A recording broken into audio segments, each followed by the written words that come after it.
Diciamo, che cosa significa che il grado di coordinazione è molto elevato? Significa che quando arriva il predatore, magari un uccello si accorge che sta arrivando il predatore, comincia a girare e in realtà questa informazione viene propagata a tutto lo stormo, perché poi tutti girano quasi contemporaneamente.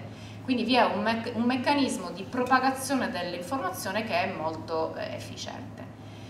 Allora, uno si può chiedere, d'accordo, abbiamo appena visto che l'interazione in realtà è locale, e un uccello interagisce con i primi 7 vicini, però in qualche modo, anche se l'interazione è locale, deve esserci un qualche meccanismo che permette all'informazione di propagarsi molto velocemente anche al di fuori di questo range di interazione.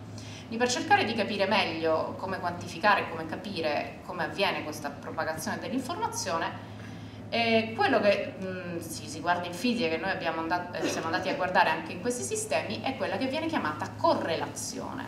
E cosa significa correlazione? Significa cercare di capire quanto quello che fa un uccello in una parte dello stormo influenza quello che fa un altro uccello da un'altra parte dello stormo.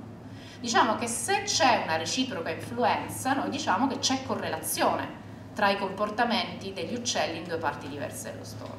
Quindi quello che io adesso voglio cercare di mostrarvi e di spiegarvi è com'è fatta questa correlazione negli stormi di uccelli e di che grado è tanta, è poca. Intuitivamente ci aspettiamo che sia tanta, perché ci aspettiamo che quello che fa un uccello all'inizio dello stormo riesce ad influenzare quello che fa un uccello dall'altra parte dello stormo, però vorremmo avere una quantificazione maggiore di questa intuizione. Allora, una cosa importante che vi ho già detto, ma che pur essendo ben nota in fisica, in realtà al di fuori della fisica non lo è tanto, è la differenza che c'è tra interazione e correlazione.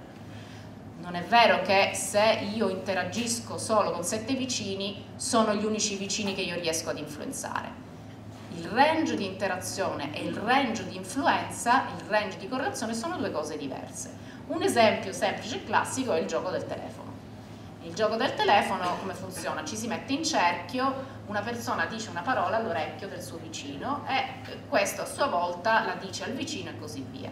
Quello che succede normalmente è che dopo il terzo, quarto vicino normalmente l'informazione viene corrotta, cioè io comincio a dire bene la parola, il mio vicino la sente bene, magari perde qualche sillaba, la dice al proprio vicino che perde ancora qualche sillaba, dopo un certo numero di passaggi la parola che arriva è completamente diversa. Allora questo è un esempio in cui l'interazione è a due, cioè io parlo direttamente col mio vicino, soltanto due individui interagiscono, quindi in questo caso il range di interazione è uno, il primo vicino, d'accordo?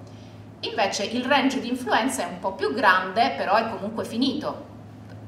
Facciamo finta che dopo il quarto vicino adesso la parola sia completamente travisata, in questo caso allora il range di influenza è il quinto vicino. Comunque ha una differenza, il range di interazione è 1, il range di influenza è 5. La correlazione dopo un po' decresce. Adesso quello che noi vogliamo capire è negli stormi dopo quanto decresce? Cioè io riesco a propagare veramente dappertutto il mio segnale o dopo un po' il mio segnale è deteriorato?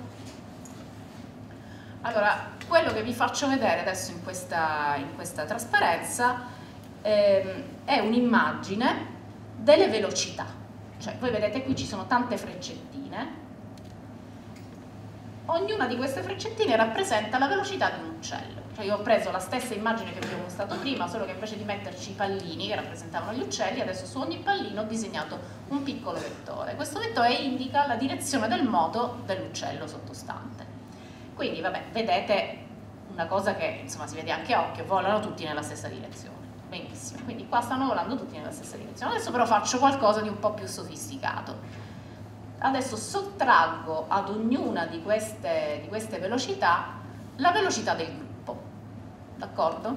Quindi se io faccio la media di tutte queste velocità troverò una velocità che è la velocità con cui si muove in media il gruppo. Adesso io la sottraggo ad ogni singola velocità e ottengo questa figura qui.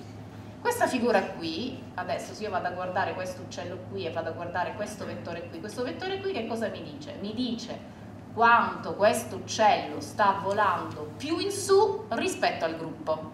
Quindi è quella che in fisica viene chiamata una fluttuazione, la differenza tra il comportamento dell'individuo e il comportamento collettivo, d'accordo?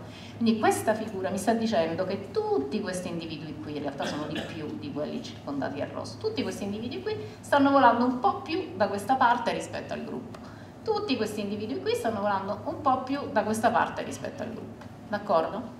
Quindi mi sta dicendo quanto la variazione di comportamento in termini di direzione del moto di un uccello qui è collegata con quelle degli altri, d'accordo? Da questa immagine voi vedete che vi sono delle grosse regioni in cui tutti fanno la stessa cosa rispetto al gruppo, cioè se questo uccello si muove più in su rispetto al gruppo della media, anche tutti gli altri lo fanno.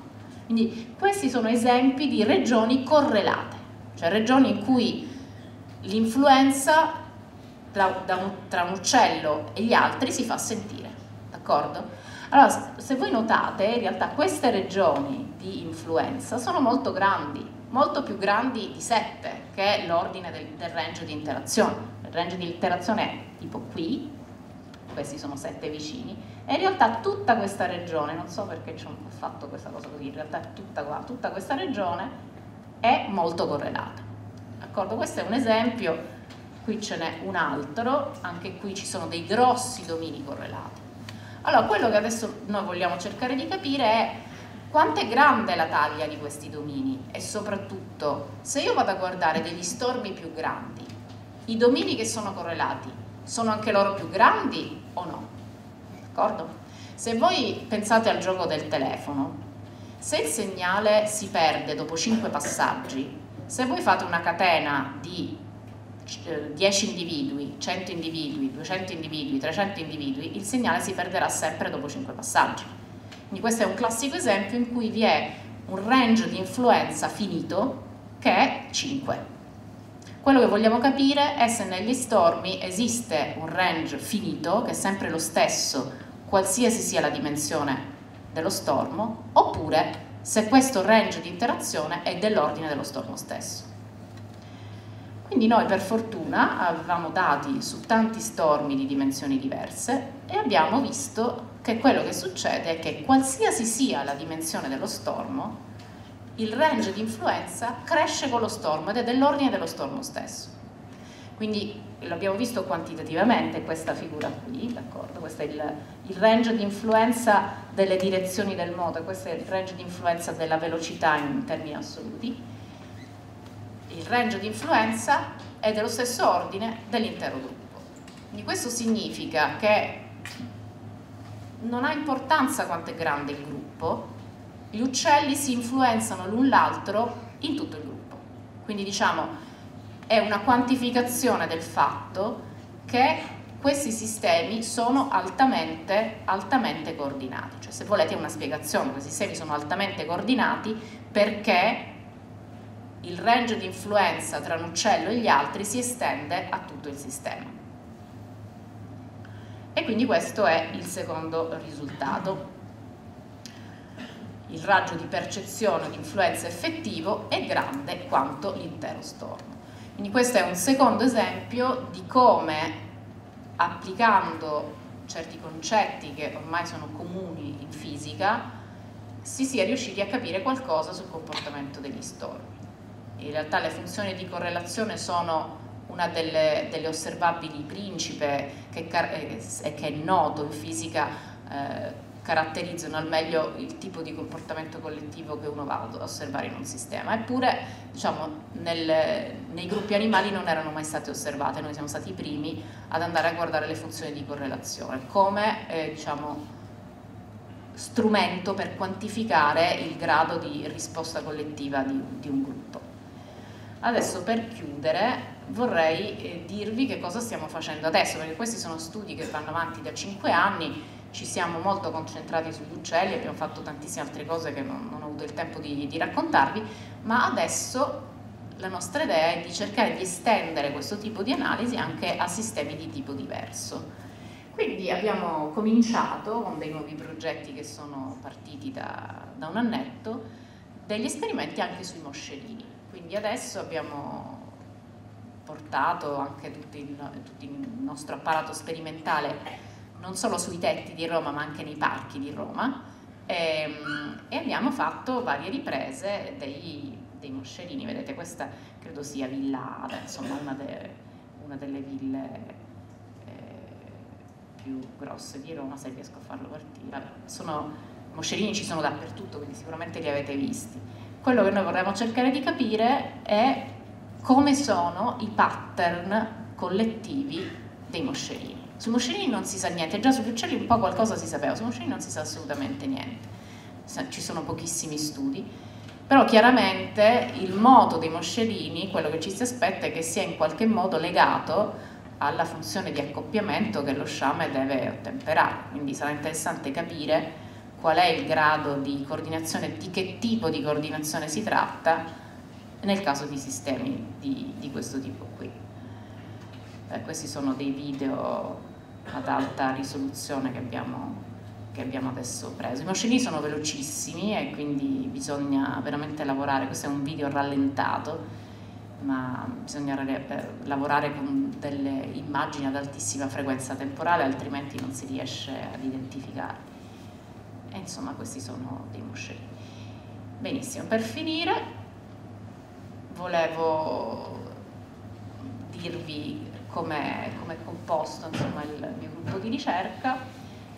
Siamo 2 ricercatori che portiamo avanti questa ricerca all'Istituto dei Sistemi Complessi, io e Andrea Cavagna, e su questo argomento negli ultimi 5 anni sono stati fatti vari progetti. Il primo è il progetto Starflag, che è un progetto finanziato dall'Unione Europea, che è durato dal 2005 al 2008, è stato il primo progetto con cui abbiamo preso i primi dati sugli uccelli e abbiamo cominciato ad analizzare questi dati.